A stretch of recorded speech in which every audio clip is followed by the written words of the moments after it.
little bit mad at her, though, too, now that we've pointed out. I mean, she didn't get the house right. Also, she definitely knew that John was in town. She could have told them. I also got the feeling that she knew what else was up with Sam, but she didn't tell him. Oh, right. Yeah, she says that she doesn't know, but I agree. I think she does. At least partially. If her character had stuck around, maybe we would have gotten a chance to develop that, but... I wonder if they set that up and they just never got to follow through. I think so, yeah. And then my low light is John Winchester. I don't want to see him. I definitely don't want to see the damage he's inflicted on his sons. Just don't want him.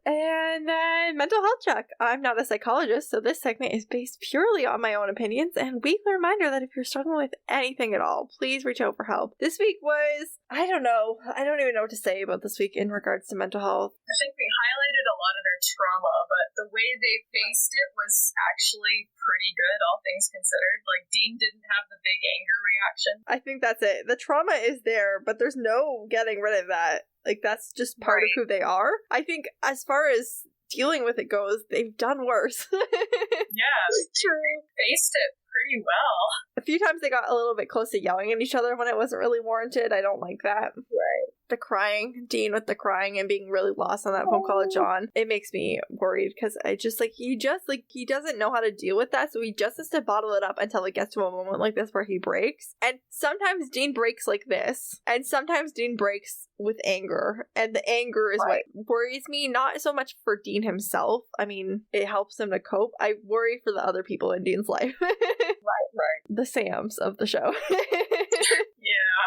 Earlier, our discussion was making me think that maybe we should include John in this mental health check. I mean, like, we could. Like, okay, so you're a bad person, but we should. I have in my notes that if I cared at all about John, I also might have noticed that he was looking pretty rough and unstable in his scene that he was present for. I feel like we talked a lot about what's going on with his reaction to Mary dying and the trauma he suffered as well, but I can't. I think he's like kids when you don't face your issues. Like, this is what happens when you don't take care of yourself mentally. I think that's the thing, is that John is paralleled so much with the boys in a lot of ways. And I think they really focused on Sam with them being on this same path, like I said, of like, this is where Sam could head if he doesn't get himself together on this path for revenge, if he doesn't do it different. I feel like John is frozen in time. Yeah. He's frozen in that moment. Absolutely. And he has not moved past it in 20-something years. Right? Yeah. Whereas Sam is trying to. Sam is starting out in the same spot, but he's dealing with it differently. And, like, John is, like, what Sam could become. And I think Dean, doesn't have exactly that same experience, but he still has a trauma. And I think Dean also is in a lot of ways like John, where he hasn't moved past it yet. Then the way that he deals with it is coming out similarly with the anger and the drinking and all that. Oh, excellent coping mechanisms. Yeah, I mean, how could he have done better? Really? Yeah, there's really no better way to cope with trauma than just substance abuse and alcoholism and suppression of your emotions. That's and really denial. Trifecta. And the abuse of other people in your lives. That's part of why I think there's a lot of value in analyzing John's mental health, because of all these parallels he has with his sons, and how they've kind of moved past a lot of the things that seem to be holding him back. Another thing I'm not feeling great about with them is that they basically watched their mother die again. Oh, God. Yeah, that's true. And this time they're old enough to really understand what that means, Right. She essentially dies again for them.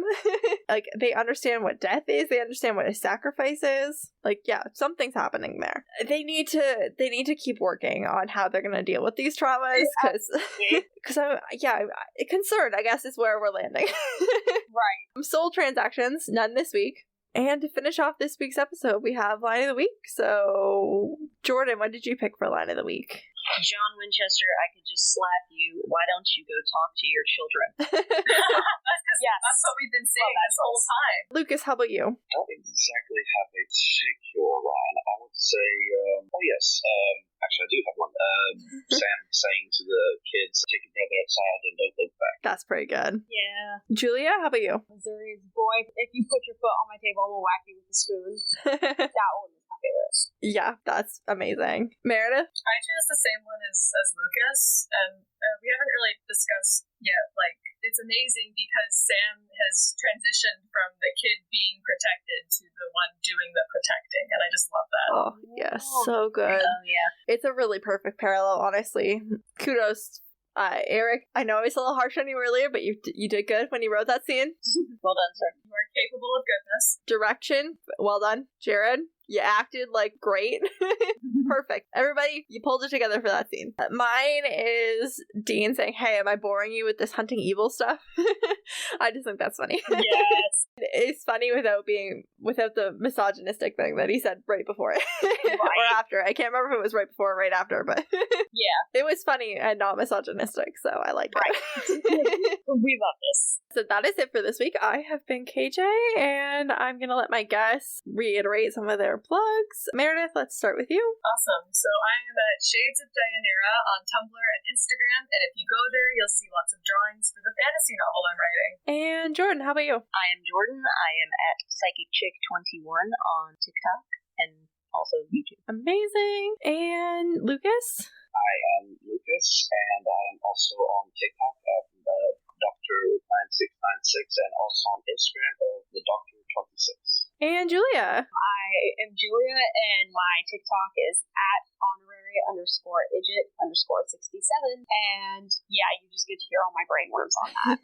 And as always, I'll put those in the episode description. Highly recommend following everybody here. I've been KJ. You can find me on all social media platforms at Life Messes of KJ. If you want to be on the podcast, you can either reach out to me there, or you can reach out through the podcast social media. You can email the podcast. Our email address is supernaturalopinionspodcast@gmail.com. You can find us on Twitter at SPN Opinions Pod. We are Supernatural Opinions Podcast on Facebook and at Supernatural Opinions Pod on Instagram. And if you could subscribe and leave us a review wherever you listen to this podcast, that really helps people to find us. And if you want to hear more of me and my thoughts, you can check out my other podcast, Series of Opinions, available on all the same places as this one. This podcast was written, recorded, produced, and edited by me. Thank you to Faith Ebert for our logo. Our theme song is by Joe Ferretta. Thank you once again to all of our amazing guests. Don't think in this world I'm supernatural. What we need is a savior.